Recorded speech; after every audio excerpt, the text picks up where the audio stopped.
বন্ধুরা আসসালামু আলাইকুম, কেমন আছো সবাই? আশা করি সকলেই ভালো আছো। আমার সাথে নতুন আরেকটি ভিডিওতে তোমাদের সকলকেই স্বাগতম। তো কে কোথা থেকে ভিডিওটি দেখছো অবশ্যই কমেন্টে জানিও। আর যারা ভিডিওটি দেখা শুরু করেছো একটি লাইক দিয়ে পুরো ভিডিওটি কন্টিনিউ করিও। আশা করি ভিডিওটি তোমার কাছে ভালো লাগবে। আর আজকে যারা প্রথম আমার ভিডিও দেখছো এবং আমার প্রিয় বন্ধুরা, তোমরা যারা এখনও আমার চ্যানেলটি সাবস্ক্রাইব করোনি তারা আমার চ্যানেলটি ভিজিট করিও। যদি আমার ভিডিওগুলো তোমাদের কাছে ভালো লেগে থাকে তাহলে আমার চ্যানেলটি সাবস্ক্রাইব করে পাশে থাকা বেল আইকনটি অন করে দিও, যাতে পরবর্তীতে আমি কোনো ভিডিও আপলোড করলে তোমরা সাথে সাথে দেখতে পারো। শুভ সকাল বন্ধুরা। দেখো আমি সকাল সকাল ঘুম থেকে উঠে হাঁটতে বেরিয়ে গেছি। আমি আবার আমার সেই পুরনো রুটিনে ফিরে আসছি। কিছুদিন স্কুল বন্ধ থাকায় আমি ঢাকায় ছিলাম, তো গ্রামের পরিবেশটা খুব মিস করছি। তো তোমরা কারা কারা আমার গ্রামের ব্লগগুলো মিস করেছো তারা কিন্তু কমেন্টে জানাতে পারো। তো বন্ধুরা চলো হাঁটতে হাঁটতে তোমাদেরকে একটা সুন্দর জিনিস আমি দেখাই। আমাদের এই যে এই বড়ই গাছ, এই বড়ই গাছের মধ্যে দেখো তো বন্ধুরা, এটা কি তোমরা কি চিনতে পারো কি না? হ্যাঁ, এটা হচ্ছে একটা অর্কিড গাছ।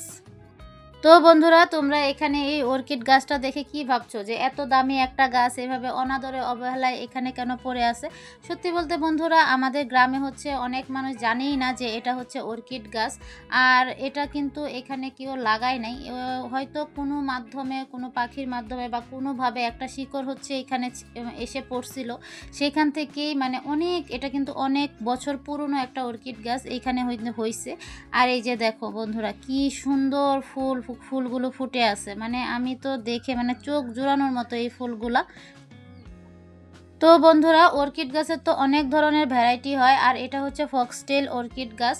আর আমাদের গ্রামে প্রায় অধিকাংশ গাছের মধ্যে এরকম অর্কিড গাছ হয়ে আছে। জানি না এগুলো কোত্থেকে ছড়াইছে।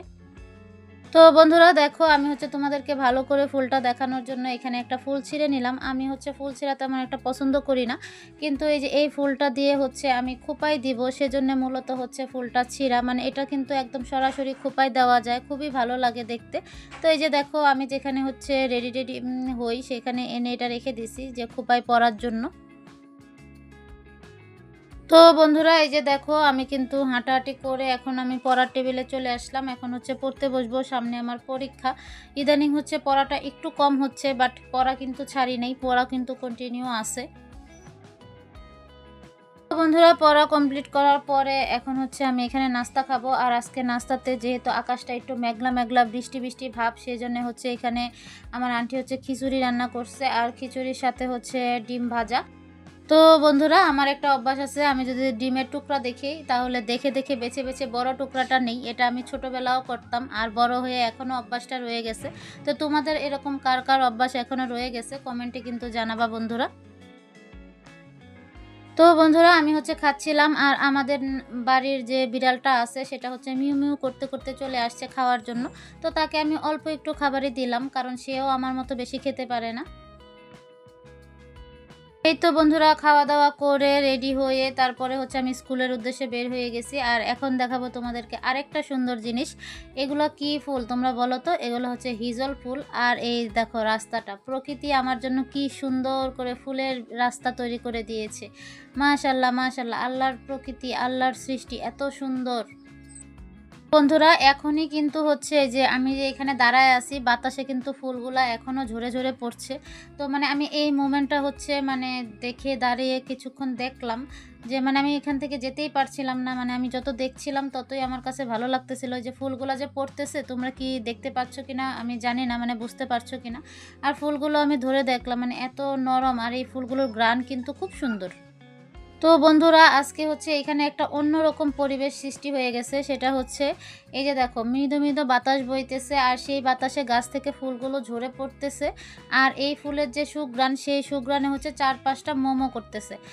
এইখানে যদি কিছুক্ষণ দাঁড়িয়ে থাকা যায় মন কিন্তু আপনা আপনিতেই ভালো হয়ে যায়। আর দেখো না বন্ধুরা রাস্তাটা জাস্ট একটু দেখো কি সুন্দর লাগতেছে। আর এই যে এই ফুল গাছের ফুলগুলো জাস্ট অসাধারণ লাগতেছে। তো তোমরা এই ফুলটা কে কে চিনো, আর আজকে কে প্রথম এই ফুলটা দেখলা তোমরা কিন্তু অবশ্যই কমেন্টে জানাবা।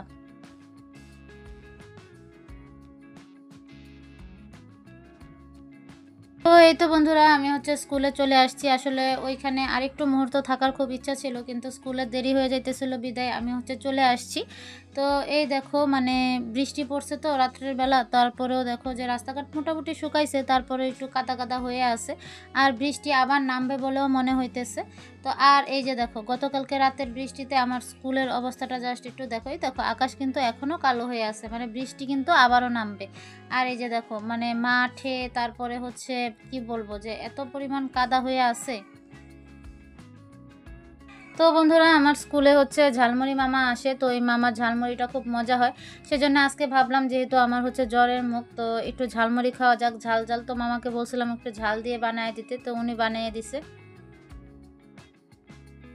তো বন্ধুরা এই যে দেখো এটা কি বলো তো, এটা হচ্ছে চিল পাখির বাসা। আর চিল পাখি কিন্তু খুব উপরে বাসা বানায়, আর এত বড় বাসা বানায় চিল পাখি যে এই বাসা ভাঙলে হচ্ছে একটা পরিবারের 2-3 মাসের রান্নার লাকড়ি হয়ে যায়। তো বন্ধুরা এই তো আমার স্কুল ছুটি হয়ে গেছে আর আমি হচ্ছে বাড়ি যাচ্ছি। তো বাড়ি যাওয়ার পথে হচ্ছে এই জিনিসটা চোখে পড়লো, তো ভাবলাম তোমাদের সাথে একটু শেয়ার করি। আর স্কুলে যেহেতু পরীক্ষা চলতেছে তো সেরকমভাবে স্কুলে আর ভিডিও করা হয়নি। তো এই তো দেখো আমাদের হচ্ছে বাড়ি ঘরের অবস্থা খুবই খারাপ, কারণ এখন বৈশাখী ধান উঠছে ঘরে। দেখো ঘর ভর্তি করে যে এগুলো হচ্ছে বস্তায় বস্তায় ধান ভরে রাখছে, মানে এগুলো হচ্ছে শুকনা ধান, সিদ্ধ ধান আছে, তারপর আওলা ধান আছে, এগুলো হচ্ছে ভাঙাবে। তো সব ধান একসাথে শুকানোর পরে তারপরে হচ্ছে মেশিন খবর দিবে, মেশিন বাড়িতে আইসা তারপর ভাঙায় দিয়ে যাবে। আর এদিকে হচ্ছে আমার আন্টি সন্ধ্যার জন্য নাস্তা বানায় নিতেছে। এইগুলো হচ্ছে একটা পিঠা বানাইতেছে, আমাদের গ্রামের খুবই প্রচলিত, আমরা বলি লবণ মরিচের পিঠা। এখানে হচ্ছে লবণ মরিচ হলুদ জিরা আদা, তারপরে হচ্ছে কাঁচা মরিচ, তারপরে ধনিয়া পাতা, আরও কি কি মশলা জানি দিয়ে এটাকে হচ্ছে চালের গুঁড়ি দিয়ে গুলে এখন হচ্ছে এই যে দেখো এরকম হাত দিয়ে হচ্ছে টিপে টিপে হচ্ছে এই পিঠাটা বানায়। তো এটা তার পরবর্তীতে হচ্ছে তেলে ভাজবে, খেতে কিন্তু খুবই টেস্টি হয়। তো দেখো আমার আন্টি হচ্ছে হাত দিয়ে কি সুন্দর করে পিঠাগুলো বানিয়ে নিচ্ছে, আর পিঠাগুলো হচ্ছে খুব সুন্দর ফুলের মতো দেখা যাচ্ছে। আর এদিকে আন্টি পিঠা বানাচ্ছে আর আমি হচ্ছে পিঠাগুলোকে ভেজে নিচ্ছি, মানে যে পিঠাগুলো হচ্ছে বানানো হয়ে গেছে।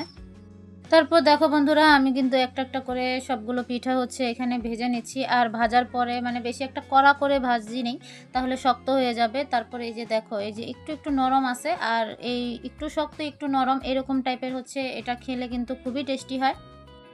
তো বন্ধুরা খেতে খেতে আজকের ভিডিওটি আমি এখানেই শেষ করে দিচ্ছি। অন্য একটি ভিডিওতে ইনশাল্লাহ আবারও দেখা হবে। ততক্ষণ সুস্থ থাকো, ভালো থাকো, আল্লাহ হাফেজ।